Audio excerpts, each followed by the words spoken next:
The average American household earns about $74,000 a year. Over a 40-year working life, that's roughly $3 million passing through your hands. $3 million. And the Federal Reserve says the median retirement account balance for someone in their 50s is around $48,000. Read that twice. $3 million in, $48,000 left. The gap between what you earned and what you kept is so wide you could drive a semi-truck through it sideways. And the strangest part? It almost never has anything to do with how much you made. It has everything to do with 7 small rules nobody ever sat you down and explained. Rule 1 of personal finance, the one we'll lean on for the next 14 minutes. The math is almost always simpler than the people selling it want you to believe. Complicated advice is profitable for the person giving it. Simple advice is profitable for you. So today, no spreadsheets, no jargon, no 9-tab budgeting app you'll abandon by Thursday. Just 7 rules, each one boring enough to actually stick. Each one quietly responsible for the difference between a $48,000 retirement and one with an extra 0 on the end. Rule 1, the 24-hour window that costs Amazon billions Wednesday night. 10:47 p.m. You're on the couch. The TV is playing something you stopped watching 20 minutes ago. Your thumb is doing that little scroll tap dance through an app, and somehow there are 4 things in your cart that you absolutely did not have in your cart this morning. A $89 air fryer accessory kit, a $54 weighted blanket, a $38 silicone something. Total, $340. Your thumb hovers over place order. Here's the rule. For anything non-essential, you wait 24 hours. For anything over $200, you wait 30 days. That's it. That's the whole rule. Why does this work when willpower doesn't? Consumer behavior research, including studies published in the Journal of Consumer Research, has tracked something called the impulse regret window, a 24 to 72-hour period after an unplanned purchase where buyer's remorse peaks. Your brain at 10:47 p.m. is not the same brain you'll have at 10:47 a.m. The night brain wants the dopamine hit. The morning brain wants the money back. The 24-hour rule lets the morning brain vote. Try it for 1 month, just 1. Move every non-essential to a wait list with a date. Most studies on delayed purchasing suggest that somewhere between 60 and 70% of items on that list never get bought. The average American household that uses some version of this rule saves roughly $1,800 to $2,400 a year, not from earning more, from letting tomorrow you cast the deciding vote. And here's where it gets interesting. The savings from Rule 1 aren't the point. The point is what you do with them, which brings us straight to Rule 2. Rule 2, pay the person in the mirror before anyone else. There's a small lie inside almost every piece of financial advice you've ever heard. The lie sounds like this: save whatever's left over at the end of the month. Sounds reasonable. There's only one problem. There's never anything left over. Not because you're irresponsible, because money is a liquid and your life is a sponge. So here's the flip. The day your paycheck hits, before you pay a single bill, before the coffee, before the gas, before anything, 10 to 20% moves to savings or investments, automatically. The transfer happens at 8 a.m. on payday, and you never see it. Run the numbers on $4,000 a month take home. 20% is $800. Doesn't feel like a fortune. Now compound that at the S&P 500's long-term historical average, roughly 7% real return, based on Robert Shiller's data going back to 1871, over 30 years. $800 a month, every month, becomes just under $980,000. Almost $1 million on a working-class paycheck without ever earning a raise. The trick isn't the percentage, the trick is the order. Save first, spend the rest. Reverse what everyone taught you, and automate it, because relying on yourself to manually transfer money every payday is like relying on yourself to never eat the leftover cake in the fridge at midnight. You will lose that fight. Set it once. forget it forever. Now, you've saved $800. You've waited 24 hours on the air fryer accessory kit. You're already ahead of about 60% of American households, which means it's time to talk about the stuff that's already in your house and the very expensive habit of letting it multiply. Rule 3. One in, one out, done with intent. Walk into the average American home and you'll find roughly 300,000 items in it. That's not me being dramatic. That's a UCLA study from a few years back.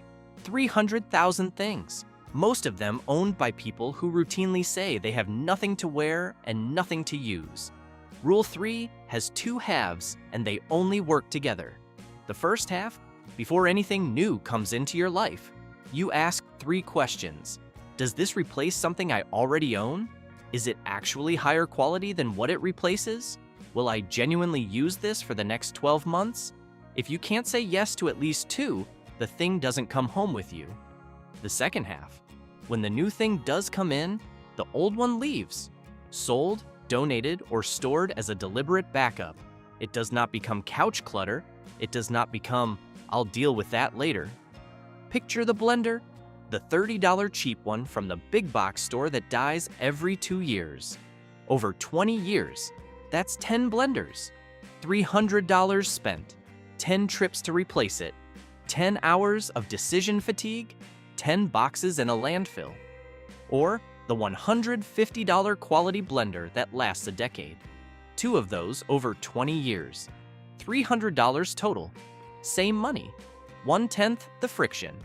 And here's the part the minimalism crowd actually got right. Research from the National Bureau of Economic Research and several wealth behavior studies consistently shows that high net worth households own fewer items per square foot than middle-income households. Wealth doesn't look like more stuff. It looks like better stuff, owned on purpose. Now you're buying with intent, you're saving with automation, you're not impulse buying at midnight, which is when the next quiet leak in your bank account becomes visible. And it has nothing to do with what you buy and everything to do with how you split what's left. Rule 4. The 50-30-20 that Senator Warren wrote in a library. Back in 2005, before she was a senator, Elizabeth Warren co-wrote a book called All Your Worth. Buried in it was a budgeting framework so simple it's almost annoying. 50% of your after-tax income goes to needs, 30% to wants, 20% to savings, debt payoff, and investments. That's the whole system. No app required. On a $5,000 monthly take-home, $2,500 covers your rent or mortgage, groceries, utilities, basic insurance, transportation.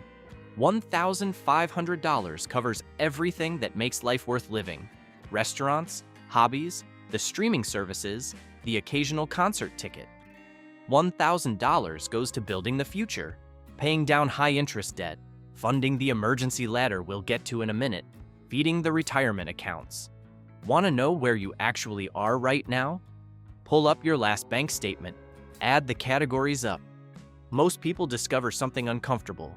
Their needs are closer to 65%, their wants are eating 30%, and savings is rounding to 0. The single biggest fix for most households isn't earning more. It's shifting 5 to 10% from wants to savings, moving from a 50-30-20 fantasy to a 60-30-10 reality, and then slowly walking it back to where it should be. And yes, before the emails come in, if you're earning very low income and rent eats 70% of your check, you don't pretend otherwise. The percentages flex. The principle doesn't.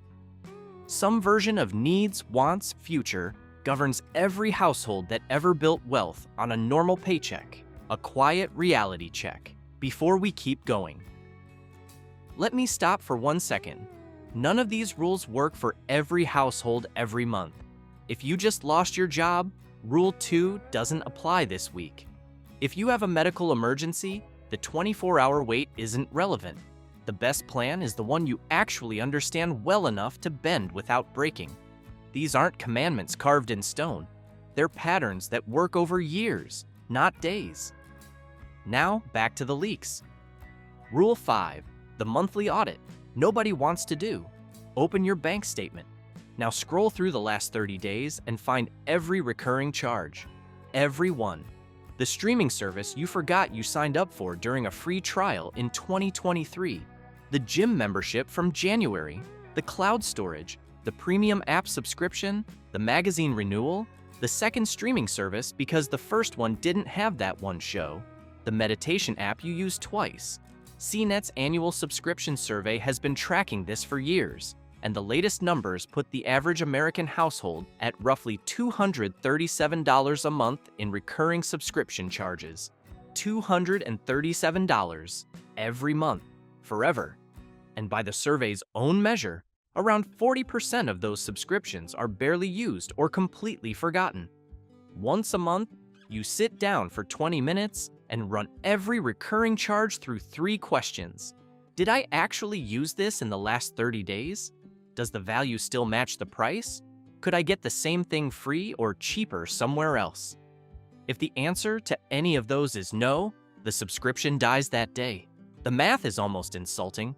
Most households that do a strict monthly audit save somewhere between $800 and $1,400 a year.